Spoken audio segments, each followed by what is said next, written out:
You are about to hear a telephone conversation between a man and a woman about a rental property. First, you have some time to look at questions 1 to 7.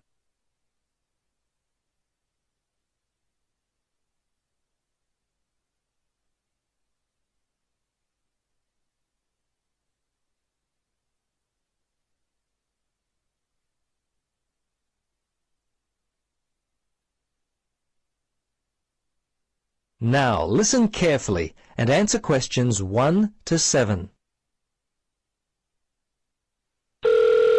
Central Realty, Jill speaking. How can I help you? Yes, hello, Jill. I've got a problem, a complaint I wish to register. Who should I speak to? You'll want to speak to Tracy, the residential manager. Just a moment and I'll put you through. Thanks. Hello, this is Tracy. I understand your rent is going to be increased. Yes, this is why I'm calling. I was told that my rent would not be increased for the length of my 6-month contract, which I signed only 4 months ago. What's going on? Is my landlord allowed to do this? I see. Yes. Okay. That seems strange. Look, can I take down some of your particulars and I'll register a formal complaint to the landlord on your behalf? Yes, sure, that'd be good. Firstly, name and address, contact details. Yes, Jane McSweeney. That's McSweeny.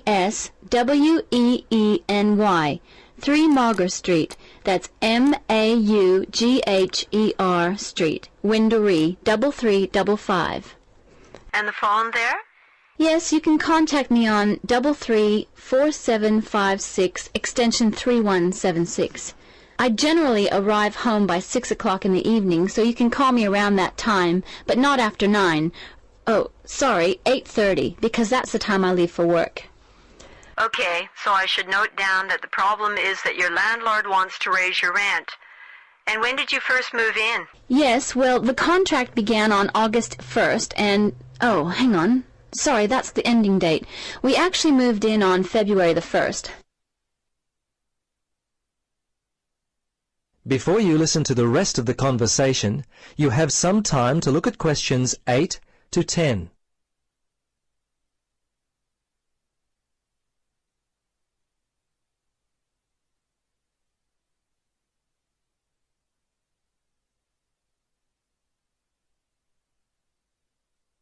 Now, listen carefully and answer questions 8 to 10.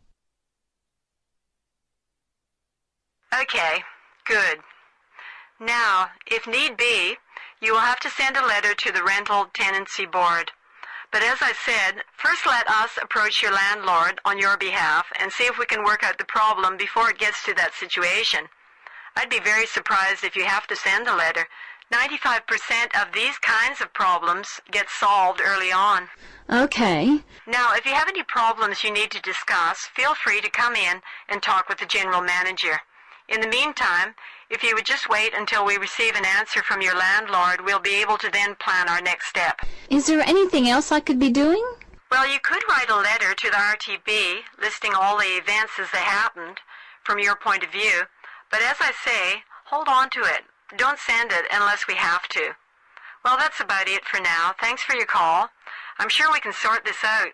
Thanks very much for your help. I hope we can sort it out too. Bye for now. Yes, bye. That is the end of part 1. You now have half a minute to check your answers.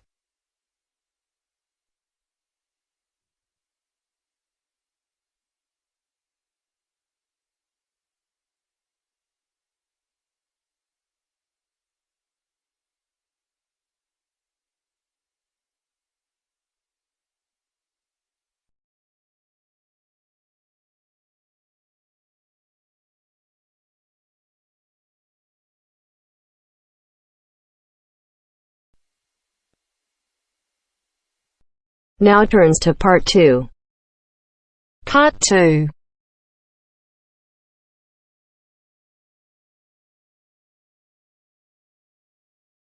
You will hear a speech given to new employees at a museum.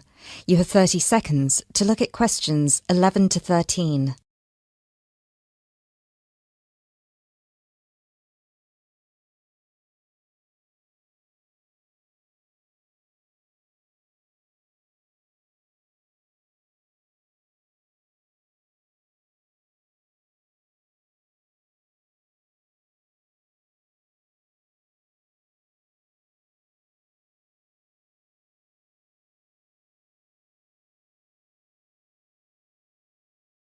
Allow me to introduce myself. My name is Peter Myers, and on behalf of everybody here at Stevensbridge Dungeons, I would like to welcome you all to our entertainment team.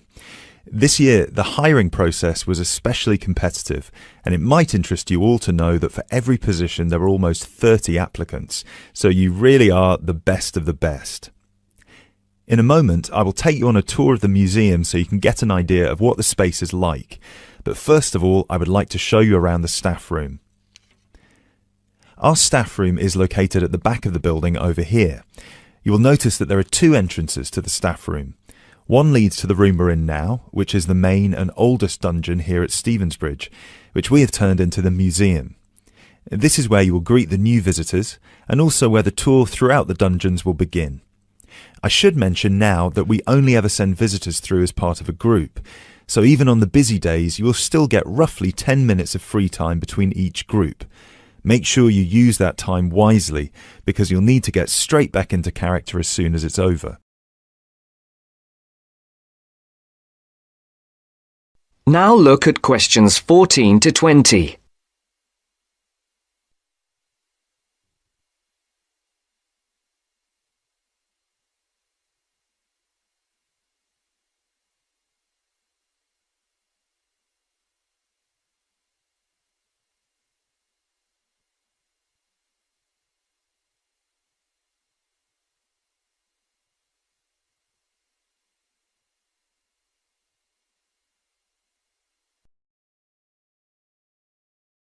Right, follow me and I'll show you the layout of the museum. From the museum, we can pass through this door near the interactive display into the staff room. From here you can see the steps at the far side in the opposite corner that lead outside into Berwick Street. When you arrive for a shift, it will be much easier for you all to come in the Berwick Street entrance directly down the steps to the staff room. If you come in through the main visitor entrance, it will take you longer to get past security. As you can all see, there are lockers on your right-hand side. They should be big enough for you to put your bags and coats in. You'll get given keys later that work with any of the lockers in here. Over on the other side, past the lockers, is our most exciting area. This is where our wardrobe and makeup will take place. Every shift, you will be transformed from normal people into grotesque medieval prisoners. If you're lucky, you get to be the jailer, but even they rarely bathed in those days. Of course, some of you might consider yourselves method actors, but please do try to shower before your shift. We don't want to give visitors an experience that's too authentic. Now, we do have a staff shower here if you really need it. It is located next to the staff toilets, which are unisex. I hope nobody has too much of a problem with that. Unfortunately, dungeons were not really designed with comfort in mind. You can find the bathroom at the other end of the room from the makeup area. There is also another toilet for the public, concealed just to the right of the door into this room. Let's move back into the museum. We have three main sections down here. The first one you pass into when you leave the staff room is the museum. This is where all the useful information can be found, such as dates, number of prisoners, and the kinds of torture that were used. I know it's a lot of information to take in on your first day, but try to learn as much of it as you can. Even though you'll mostly be in character, visitors might want to ask you some questions, and it would be great if you could tell them more about the dungeons. I think it would be more interesting if visitors could learn directly from you rather than having to read about it. As you can see, on the left we have an interactive display for children, and on the right we have a photo booth. This was the original dungeon, first built in 1435. Now, let's pass through into the main dungeon that was added during the Tudor period in around 1570. You might be able to feel that the air is a lot damper and cooler here. That is because we are now beneath the River Stevens. This is primarily the room in which most of you will be working. This is where many high-profile religious figures were held, sometimes for years on end.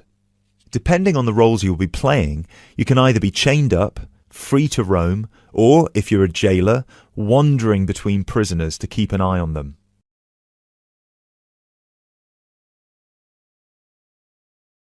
Now we will pass into our third and final section, the prison cells.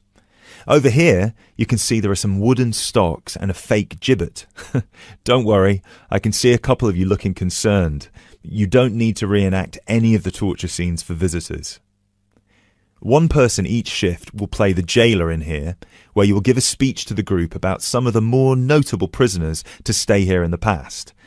This is usually the end of the tour, but some visitors will certainly want to ask you more questions at this point, so please try your best to make yourselves available. Help them by answering any questions they have. Also, feel free to guide the visitors through the museum if you see that they're going the wrong way. This concludes our introduction to your new workplace. If you'll please follow me, I will get you all issued with your keys and some information about the dungeons that you can take home with you to study. I will also introduce you to your shift supervisor, Alice Stiles, and you can ask her any questions you may have about your roles.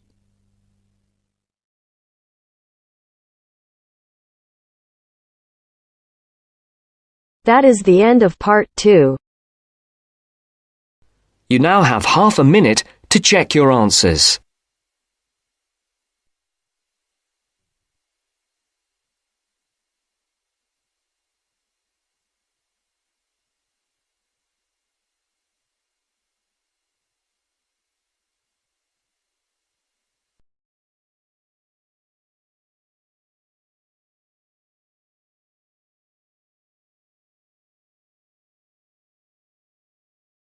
अगर listening के साथ साथ आप speaking की भी practice करना चाहते हैं तो हमारी अपनी एप्लीकेशन है बेबी कोड आइल्स, प्लीज डाउनलोड करो।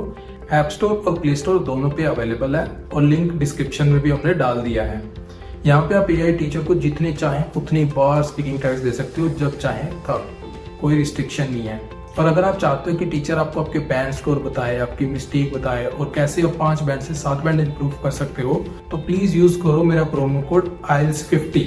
Do not forget my promo code is IELTS50।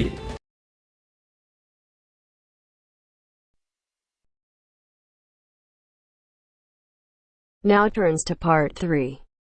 Part 3. You will hear a conversation between a university student and a librarian about using the city archives. First, you have some time to look at questions 21 to 24.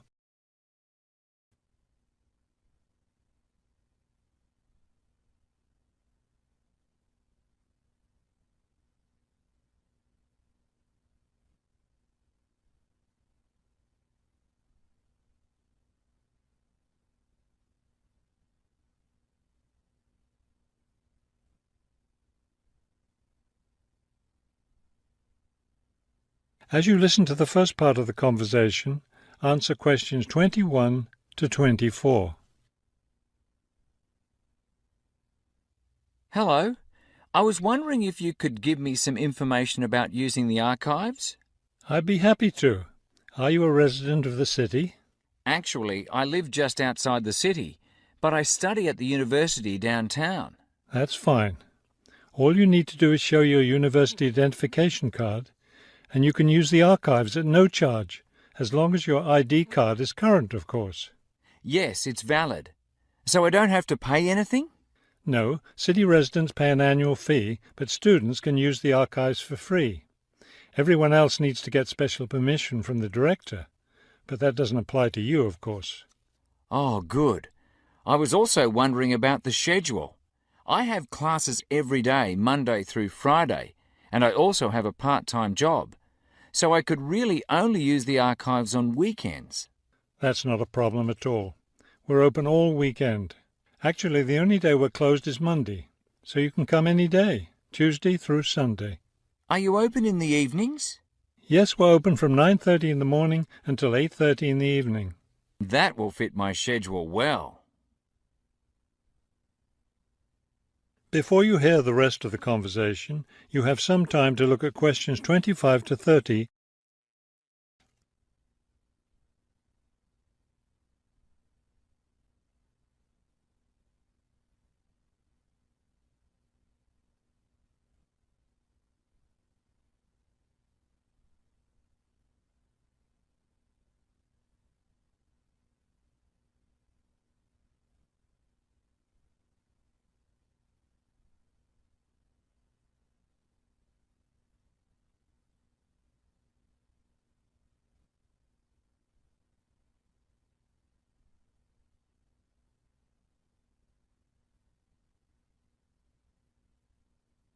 Now listen and answer questions 25 to 30. Is there something else I can help you with? Yes. One thing I'll be needing to see for one of my class projects is old photographs. Do you have photographs of the city in the 19th century that I could look at? Yes, we store all the photographs in the basement. Those stairs over there will take you down to the photography collection. Just tell the librarian there what you're interested in, and he'll help you. Those would be 19th century photographs? Yes, the entire collection is there. Now, if you're interested in seeing documents from the 19th century, those are right here on the ground floor. I would like to see some of those documents. Does that collection include newspapers too? No, all the newspapers from the earliest ones in the 18th century up to the current time are on the second floor. Here, let me just give you this map of the archives and you'll be able to find whatever it is you need. Thank you. Oh, I see you have a whole room devoted to maps. Yes, on the third floor. That's great, because one thing I need to do is look at how the city has developed over time. I'm sure you'll find a lot of helpful information there. Of course, some of the maps are several centuries old, so generally visitors are only allowed to see photographic reproductions of them. That shouldn't be a problem. What's this on the fourth floor? Ogden's Woolen Mill. As I'm sure you know, Ogden's Woolen Mill was the major entity responsible for the growth of this city in the 19th century. The Ogdeniers gave money for the archives to devote an entire floor to information about the history of the mill. Will I be able to find information about the Ogden family there? Photographs, personal papers, things like that?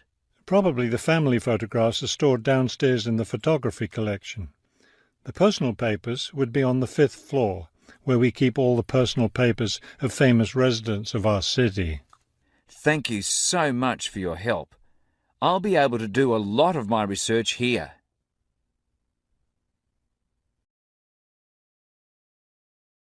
That is the end of part 3. You now have half a minute to check your answers.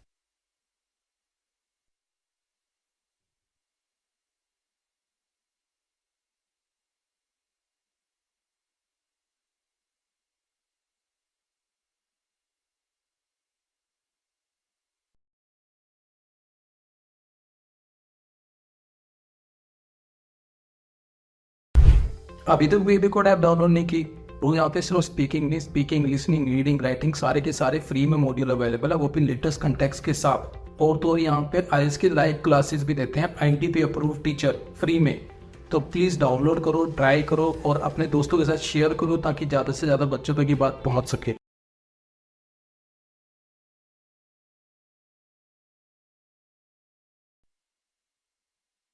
Now turns to part 4.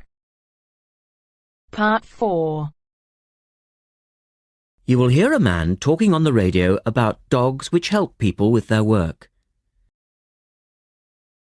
First, you have some time to look at questions 31 to 40.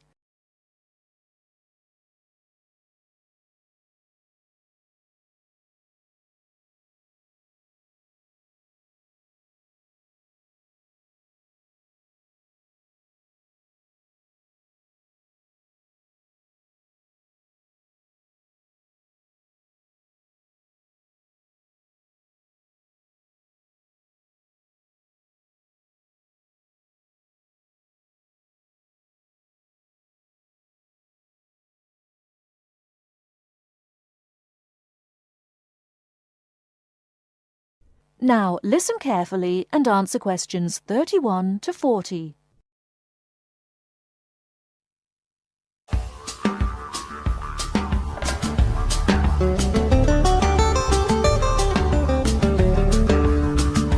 Welcome to this week's edition of Countrywide. And today, we're taking a look at a number of different breeds of working dogs. And here to report on the dogs with jobs is Kevin Thornhill. Thanks, Joanne. Well, yes, dogs with jobs is the subject of today's program. Dogs have earned themselves a reputation over the centuries for being extremely loyal.